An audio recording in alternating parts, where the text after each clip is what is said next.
Oke kawan-kawan, nama saya Hui. So hari ini saya akan explain MERS yang terbaring baru ya. Dia screen sekali itu meter ya. Nak macam mana upgrade Android system.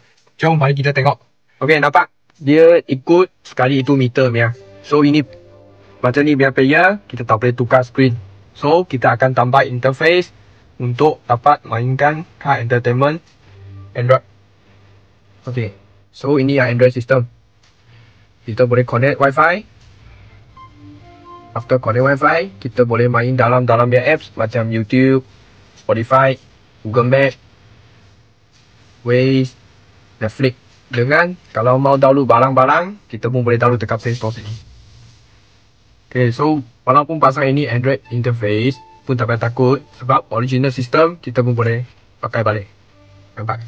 Okay, kalau macam 360 semua pun boleh lah.